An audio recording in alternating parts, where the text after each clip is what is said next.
Bueno, entonces, lo que vamos a hacer hoy es el trabajo práctico, o los temas que abordan el primer trabajo práctico, que es justamente 13 del 9 del 2021 a las 8 horas. Vamos a hacer hincapié, como dijimos, en lo que son los temas de anatomía macroscópica.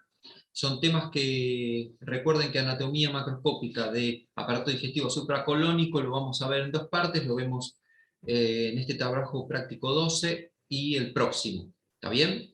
Recuerden que nosotros el lunes pasado, que si bien no había actividad en el cronograma de trabajos prácticos, vimos en cierta manera pared abdominal, pero sí nos abocamos bien a lo que era trayecto inguinal, que eso ya está subido, está todo, le pasé los links.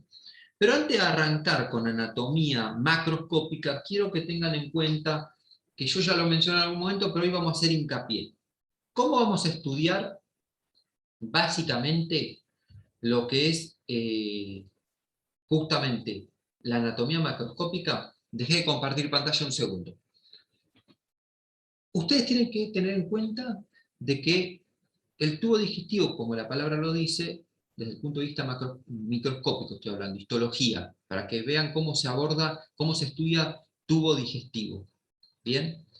Lo que ustedes tienen que agarrar es agarrar como un tubo, y como les había comentado en algún momento, nosotros sabemos que vamos a empezar el tubo en esófago, y va a terminar en el recto ano, básicamente. Entonces, yo les voy a decir más o menos las medidas que tiene el intestino, y de ahí vamos a ir sacando algunas conclusiones para irle haciendo un approach a cómo se estudia tubo digestivo desde el punto de vista microscópico.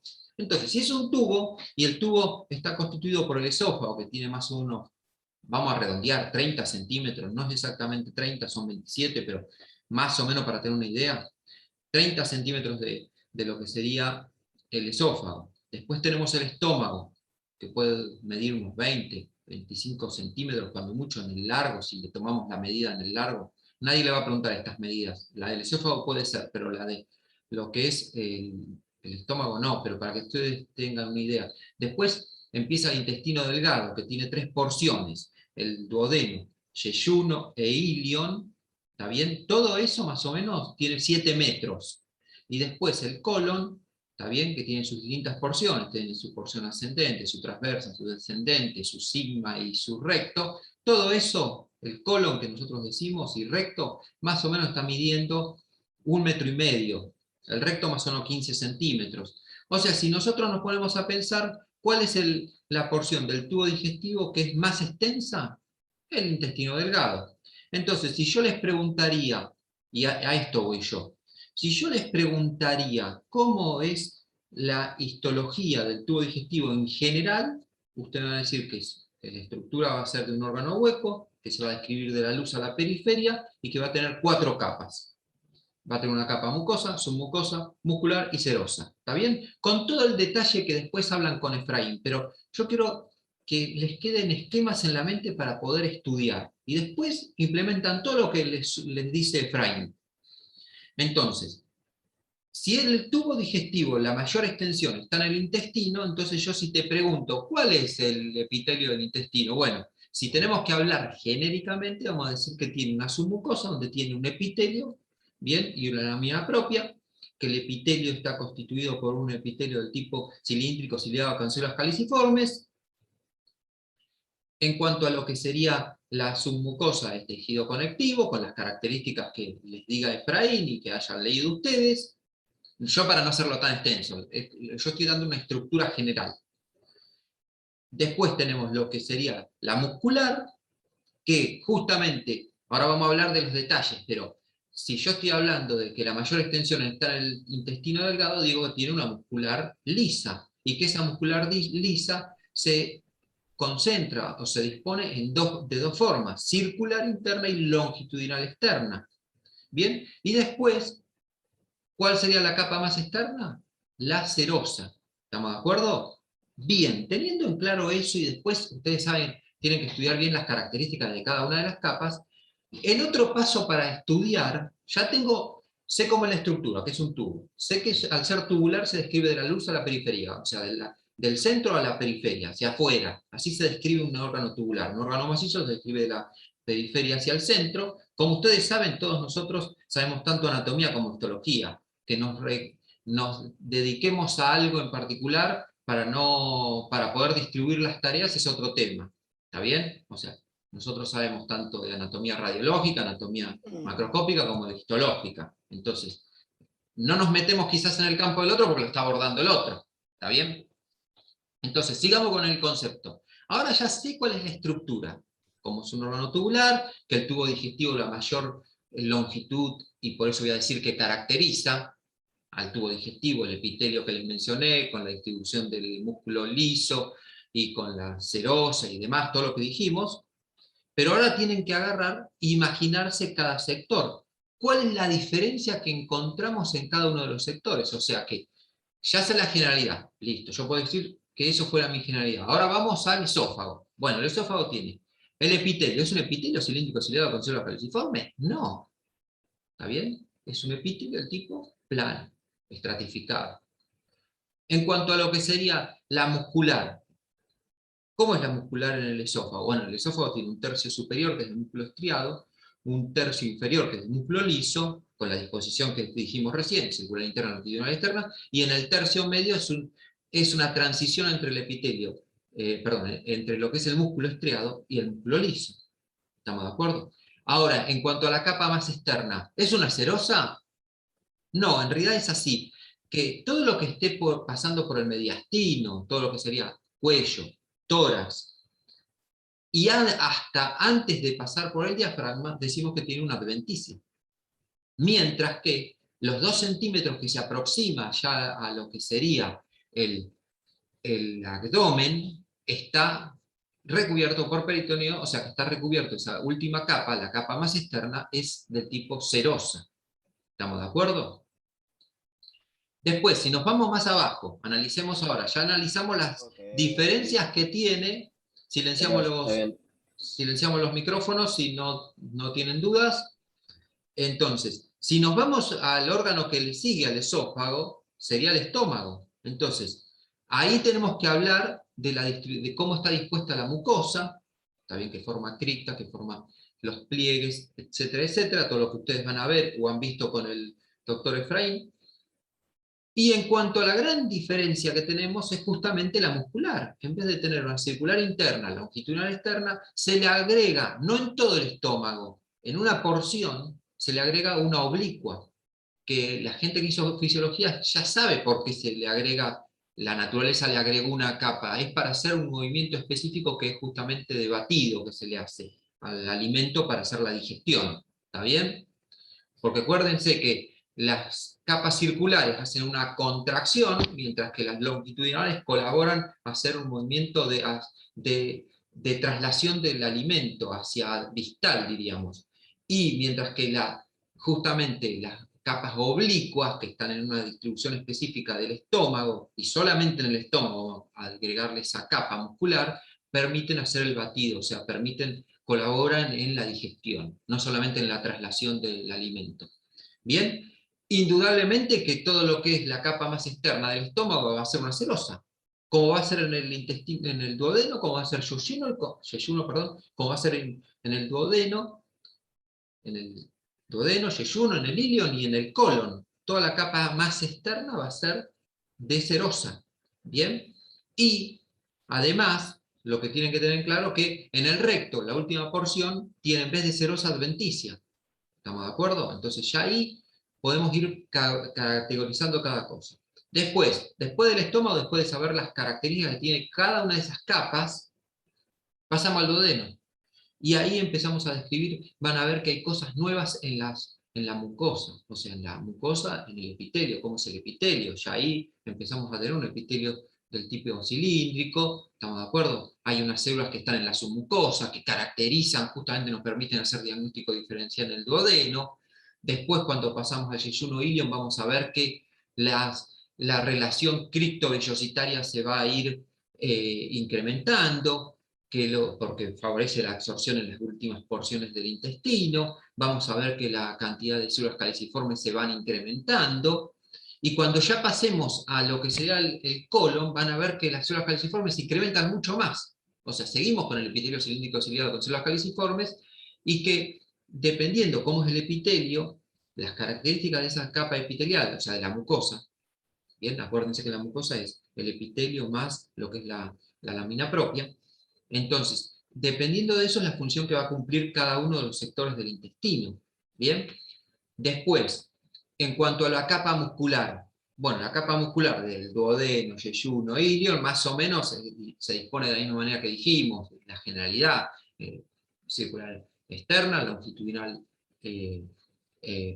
circular interna, longitudinal externa, y en el colon vamos a ver que tiene ciertas características macroscópicamente, entre lo que es el intestino delgado y el intestino grueso. El delgado forma asas, el intestino grueso tiene ciertas características, como son el apéndice epiploico, lo que serían las bandaletas y lo que serían las abollonaduras, pero nos quedamos con justamente las bandaletas. Estas bandaletas son concentración de músculo. ¿Qué músculo? El músculo liso externo, que es el longitudinal. O sea, el circular va a circunscribir, va a rodear todo ese colon, mientras que el longitudinal se va a concentrar en ciertos sectores. Y dependiendo si estamos en el colon ascendente, transverso o descendente, es cómo se dispone. Si es una bandeleta anterior y dos posteriores, o como sea. Eso lo vamos a ir viendo paulatinamente.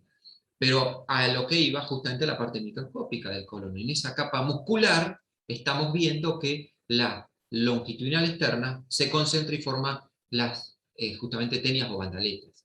Bien, en la serosa ya lo dijimos, más o menos.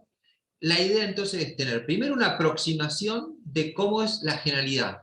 Y justamente la generalidad va a ser en el lugar donde más extenso es. Bueno, entonces cuando yo te pregunte el epitelio del tubo digestivo, vamos a decir, si lo tomamos genéricamente, decimos que el epitelio es así, la disposición, la submucosa es de esta forma, la muscular de esta forma, y la capa más externa va a ser una serosa y va a ser de esta forma. Ahora, si nosotros tenemos que analizar cada uno de los sectores, vamos a encontrar diferencias. En el esófago encontramos estas, en el estómago esta, en el duodeno estas, yeyuno estas, ilion esta, colon esto y en recto esto. Así es como van a estudiar histología. O sea, van a hacer un gran cuadro donde van a poner las diferencias en cuanto a esas 4 capas. Si ustedes logran hacer eso, en estas clases que van a ir viendo con Efraín y qué sé yo, cuando terminen la parte de colon van a tener ya todo el cuadro armado y leen del cuadro y no se estudia de otro lado. ¿Estamos de acuerdo? Eso ténganlo así, presente y rápido. Donde va a ser un poco más extenso, indudablemente va a ser en el estómago, porque van a hablar de las células que están, cómo forman las criptas, cómo forman la parte absortiva y todo lo demás, pero después más o menos, en un cuadro más o menos, en 5 hojitas tenés toda la histología del tubo digestivo. Y listo. Recuerden que es lo que más, no es lo que más se toma, sino lo que más les va a interesar a ustedes a futuro, en última instancia. O sea, eso tiene que quedar desde anatomía a full, grabado en sus mentes. ¿Bien? Bueno, dicho todo eso, no sé si entendieron y no sé si ya estudiaron todo tu tubo digestivo. Si ya lo hicieron, trato de armar un esquema en su mente. Y si no lo hicieron, les doy una herramienta para que empiecen a abordarlo. Bien. ¿Estamos bien acá o no? Sí, sí, sí. ¿Sirvió un poco a aclarar en la mente cómo estudiar un poco la histología de tubo digestivo o no? Sí. Bueno, después le sumamos las glándulas salivales, le sumamos el páncreas y le sumamos indudablemente lo que es el hígado, ¿no? Eso está de más decirlo. Perfecto, entonces ahora sí, vuelvo a compartir pantalla y nos vamos a meter con lo que ya nos importa un poco más a nosotros, que en este práctico, que es la parte macroscópica, quiero decir. Sigamos entonces. Como dijimos, vamos a ver supramesocolónico. Y nosotros empezamos a ver algo el otro día y ahora vamos a continuar.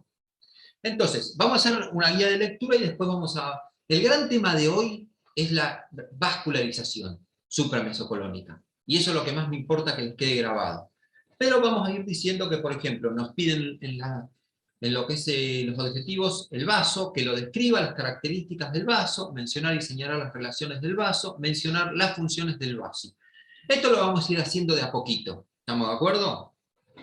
Recuerden que este órgano es un órgano que es muy importante porque embriológicamente colabora en lo que sería la síntesis de las células sanguíneas. En un principio, ustedes van a ir viendo, no sé si ya lo vieron, sobre todo por ahí con Efraín, esto lo han visto, que nosotros lo que se llama hematopoiesis, o sea, la generación de células sanguíneas, se va haciendo desde que estamos intraútero hasta que crecemos en distintos lugares, y que si bien a veces se superponen esos lugares, podemos hacer una cronología, ¿está bien? El vaso tiene una función hematopoyética en algún momento embriológico, que después en última instancia va a quedar como hematopoiesis, como ustedes ya saben, en la médula ósea de algunos órganos, de algunos huesos, quiero decir, ¿está bien? No en todos. Que sí si ante una situación de que necesitamos reclutar muchas células sanguíneas, o ante patologías, se pueden reactivar algunos sectores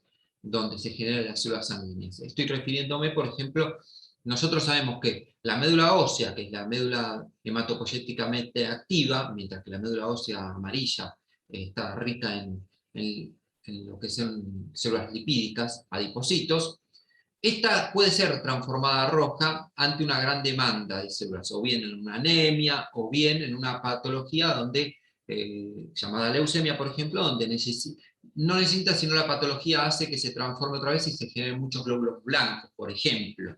Bien, pero volviendo a esto, es un órgano que está bastante olvidado desde el punto de vista nutricional, vamos a decir, pero es muy importante desde el punto de vista médico. ¿Está bien? Acá estamos viendo la cara interna y acá estamos viendo la cara externa. Tiene un borde anterior, un borde, perdón, superior. Tenemos extremidad posterior, tenemos la cara diafragmática. Bien, es ese sector que a veces nos molesta cuando hacemos una actividad física muy intensa. Bien, en ese sector es donde como un calambre sentimos, está bien, a nivel del hipocondrio izquierdo. Ahí estaría más o menos localizado. Bien, entonces tenemos un borde superior, una extremidad anterior, una extremidad posterior, esto mira hacia el diafragma, y un borde inferior. Bien, eso es lo que tienen que saber bien, diríamos, los sectores que tiene este órgano desde el punto de vista macroscópico. Y indudablemente que este órgano tiene un hilio. Y recordemos el concepto: hilio es el sector del órgano donde ingresan o egresan los vasos, nervios y conductos, si es que los tienen, en este caso conductos no tienen, bien, y que el pedículo son justamente los elementos que constituyen, que ingresan en este hilio. ¿Está bien? Hilio el sector del órgano, pedículos son los elementos que ingresan o egresan del mismo. Acá tenemos la arteria esplénica, acá tenemos la vena esplénica. Bien, no tienen que saber, y esto grábenlo en su mente, no tienen que saber la segmentación esplénica. ¿Estamos de acuerdo? No la tienen que saber. Ni la segmentación hepática, ya lo voy a decir por si me olvido de decirlo en algún momento, eso ténganlo presente. Bien, vamos a seguir avanzando, o sea que lo único que nos pide del vaso es que describamos las características del vaso, mencionar y señalar las relaciones del vaso, mencionar las funciones del vaso. Bien, un poco la función que les dije fue la hematopoiesis, que en el individuo adulto no la tiene, sino que la función principal de este órgano va a ser la inmunitaria. ¿Está bien? Recuerden que una persona que le han sacado el vaso porque tuvo un traumatismo o por algún motivo que tuvieron que sacar ese vaso, eh, justamente tiene un déficit para algunos microorganismos, por lo cual esa paciente o ese paciente tiene que se le tiene que aportar todos los meses un tratamiento farmacológico vía inyectable intramuscular. Bien, eso ténganlo presente. Bien, pero eso es más patológico, por eso lo paso así rápidamente. Pero tiene una función inmunitaria y hemocateresis también se hace. ¿Qué es la hemocateresis? Es la limpieza de los glóbulos rojos que pierden su plasticidad, que no son funcionantes. ¿Está bien? Como tiene una red capilar, esto lo van a ver bien en histología, van a hablar de pulpa roja y pulpa blanca. Bueno, como tiene una red muy, muy finita de vasos, de capilares, por eso se llaman capilares, como el pelo, ¿no? El glóbulo rojo, a medida que va avanzando, recuerden que es una célula que no tiene núcleo. O sea, es un elemento forme, no es una célula, porque una célula tiene que tener núcleo. El glóbulo rojo, cuando se genera, tiene núcleo, después lo pierde, y al no tener núcleo, y acá vamos con la bioquímica y la fisiología, al no tener núcleo no tenés el ADN que sintetice ciertas proteínas, entonces llega un momento que se se empieza como a endurecer, para que les quede claro, el glóbulo rojo, y no se puede adaptar a los capilares, y justamente cuando pasa por este filtro, que es el vaso, quedan retenidos y son destruidos esos glóbulos rojos. O sea que ahí se hace la hemocateresis, la limpieza de glóbulos rojos en la sangre. Bien, como para mencionar algunas funciones que por ahí la escucharon, o las van a escuchar, y entonces como para que tengan un poquito más de idea, al menos una aproximación estamos tratando de hacer. Quedan 10 minutos, si se corta, continuamos justamente con el mismo link. Bueno, vamos al estómago. Acá nos dice que al estómago lo tenemos que reconocer, ubicar, describir y marcar diferentes porciones anatómicas del estómago, describir las relaciones del estómago, mencionar su inervación. Todo lo que es la relación la vamos a tratar de ver en un poco lo que estamos viendo ahora como trabajo práctico, y después lo vamos a terminar de ver en anatomía radiológica, justamente estas relaciones. Entonces, acá nosotros estamos viendo una vista anterior. Recuerden que acá lo que estamos reclinando justamente es para poder ver un epiplón que va desde la curvatura menor hacia el hilio hepático. Entonces esto es diafragma, esto es superior, esto es inferior, esto es izquierdo y esto es derecho. Esto es el hígado. Acá tenemos la vesícula biliar con sus distintas porciones, después las vamos a ver, el fondo, el cuerpo, el cuello, bien. Y aquí estamos viendo lo que nos pide acá, estómago. Y el estómago tiene una forma de una bota, y que depende del hábito constitucional. Cuando uno dice hábito constitucional, se está refiriendo a si es flaco o si es gordo el paciente. Bien, nosotros acuérdense que ustedes tienen que ir incorporando en esta carrera de salud cierta terminología que es propia de nuestra área, del área de salud me refiero, ¿no? Entonces, por ejemplo, y también para ciertos códigos entre nosotros, diríamos. ¿A qué me refiero? Por ejemplo, si vos estás atendiendo a un paciente y estás haciendo un interrogatorio, y viene tu compañero y le tenés que pasar la data delante del paciente, vos no le vas a decir, es un paciente alcohólico, le vas a decir paciente enoísta de tantos litros por día, que tiene una cirrosis hepática, bueno, lo que tenga, y le haces el parte. Entonces, son códigos propios. Enoísta, si bien uno lo puede buscar en el diccionario y el paciente por ahí lo conoce al término, queda menos chocante inclusive que decirle alcohólico, ¿no? Entonces, bueno, eso tengan presente para empezar a adquirir algún vocabulario que es propio de nosotros. Y también para cortar ciertas frases.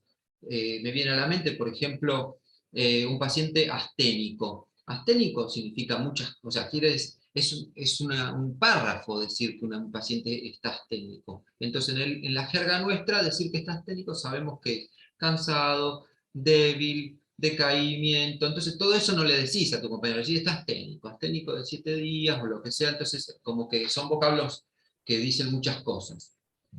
Bien, a eso me refiero con empezar a incorporar ciertas terminologías. Lo mismo, por ejemplo, vos estás haciendo una ecografía de este sector anatómico del hígado, y bueno, tiene interposición gaseosa, y es un obeso de 250 kilos, obesidad mórbida. Bien, no es peyorativo el término, es un término, diríamos, eh, clasificatorio lo que estoy diciendo. Entonces vos, en el informe, que habitualmente los pacientes siempre leen el informe antes que llegue a tu colega, no le vas a poner no se pudo, estudio de difícil valoración porque el paciente era gordo. No le vas a poner eso, le vas a poner estudio de difícil valoración por hábito constitucional del paciente. Entonces el médico que lo ve, lo mira y ve que tiene 250 kilos, y sabe que me estoy refiriendo que el paciente era justamente un poco excedido de peso, vamos a decir, tenía una obesidad mórbida. ¿Está bien? Y queda más elegante al momento de poner en el informe, y entre colegas nos entendemos a lo que nos estamos refiriendo. ¿Estamos de acuerdo? ¿Sí o no? Sí. Perfecto, entonces vamos a esto, al estómago. El estómago tiene una forma de bota, y que dependiendo del hábito constitucional, si es gordo o es flaco, va a tener distintas formas. Si ustedes agarran y leen un libro un poco más antiguo de anatomía, van a ver que hay distintas formas del estómago. Puede tener una forma más de bota, puede tener una forma más de jota. En la persona más flaquita es más como alargado, más que acostadito. A eso voy. ¿Está bien? Entonces, ¿Qué porciones tiene? Bueno, vamos a saber que tiene un fundus del estómago, que tiene una porción justamente cardial del estómago, acá es donde desembocaría el esófago, acá te lo está mostrando el esófago, y esta es la porción cardial, tiene un cuerpo y tiene el antro píloro, ¿está bien? O sea, la porción pilórica del estómago es desde aquí hasta aquí, y tiene justamente un antro y tiene el conducto pilórico. Bien, y acá empezamos con duodeno, que tiene una forma de C, ya lo vamos a ir incorporando eso. Que tiene una curvatura mayor y que tiene una curvatura menor. Y que de la curvatura mayor se desprende lo que se llama el epiplón mayor. ¿Está bien? Y de la curvatura menor se desprende lo que es justamente el epiplón menor. ¿Bien? Que va a comunicar justamente con, o se va a extender desde la curvatura menor hacia el hilio hepático. ¿Bien? Entonces ya sabemos las porciones y desde el punto de vista fisiológico decimos que justamente el estómago lo dividen de diferente manera, pero desde el punto de vista anatómico tomemos esta nosotros. ¿Estamos de acuerdo? Y como ustedes verán, acá es un corte coronal de este estómago y también un poco de lo que sería la primera porción y segunda porción del duodeno. Acá tenemos el píloro es un esfínter verdadero, ¿bien? Mientras que el esfínter esofágico inferior en realidad no es un esfínter, no es una condensación muscular que me hace de esfínter, sino que por la disposición de arribo que tiene el esófago y la disposición que adopta el fundus del estómago y la porción justamente cardial del estómago hace como unas fibras musculares que tiene por aquí, que es la ansiedad de Jefferson, hace que actúe como si fuese un esfínter esofágico inferior. Bien, eso tenganlo presente, y lo que les quería decir que en este corte coronal se ven los pliegues. Cuando el estómago está en depresión significa vacío, lo vamos a ver así, cuando está en represión lo vamos a ver que los pliegues se extienden. Estos pliegues no son lo que ustedes estudian justamente en microscopía. ¿Se acuerdan que hablamos de lo que es la cripta y lo que es, la glándula? ¿Está bien? Y recuerden que van a describir glándulas que son a predominio mucoso en este sector y en este sector, y a predominio de secreción de ácido clorhídrico en este sector. ¿Bien? Eso los que ya leyeron me entienden a lo que voy. Y si no, cuando lo empiecen a leer, tengan en cuenta que nosotros necesitamos que haya justamente en este sector células que secreten el moco, al igual que aquí, para amortiguar justamente amortiguar el pH que genera este sector del estómago. Recuerden que el estómago hace una digestión mecánica, pero también la química, que para que actúen las enzimas tienen que tener un pH determinado, y ese pH lo van a generar justamente la secreción de bicarbonato, de protón y de cloro, y al juntarse en la luz forman el ácido clorhídrico, lo van a hacer este sector del estómago. Bien, estamos hablando microscópicamente hablando, pero cuando tiene que llegar al duodeno no puede llegar con un pH de menor a 3. Entonces tiene que baferiarse, y acá empezamos con bioquímica. Lo baferiamos, o sea, hacemos que suba el pH, primero para que no lesione al duodeno, pero también para que cuando llegue al duodeno y reciba las enzimas que vienen desde el cubo pancreático puedan actuar esas enzimas, si no se inhibirían. ¿Estamos de acuerdo? Acá es como que vamos integrando un poco el asunto. Bien, entonces tengan en cuenta entonces estos pequeños detalles, cómo está dividido el estómago desde el punto de vista macroscópico, estos pliegues que tiene, bien, y que estos pliegues tienden no a desaparecer, pero vamos a ser realistas, como que al hacerse la represión del estómago tienden a justamente, diríamos, expandirse. Bien. Tiene una cavidad virtual, indudablemente, como todo el tubo digestivo tiene una cavidad virtual que se hace real cuando está el alimento en su interior. ¿Bien? ¿Vamos bien o no? Sí, ¿Sí? profe. Bien. ¿Ustedes ya leyeron el tema? ¿Lo vieron los videos de Gabriel? Sí. Bueno, perfecto. Entonces vamos avanzando a full. Seguimos avanzando. Y empezamos a mostrar, porque esto es, o quisiera hacer una clase práctica, ¿está bien? Y aprovecho para decirles que hasta el momento nosotros, si bien en Facultad de Medicina y lo que es la cátedra de anatomía ya empezó con prácticos presenciales, en un principio nosotros hasta el momento no hay una directiva de que hagamos prácticos, ¿está bien? Lo más probable es que lleguemos a fin de año sin tener prácticos. Es bueno y es malo desde un punto de vista, pero a lo que voy es que quizás a ustedes es medio engorroso arrancar ya a mitad de año o pasado la mitad del año con prácticos. Pero bueno, eso son directivas que hay que esperar desde las cúpulas superiores, diríamos. Si nos obligan a hacerlo,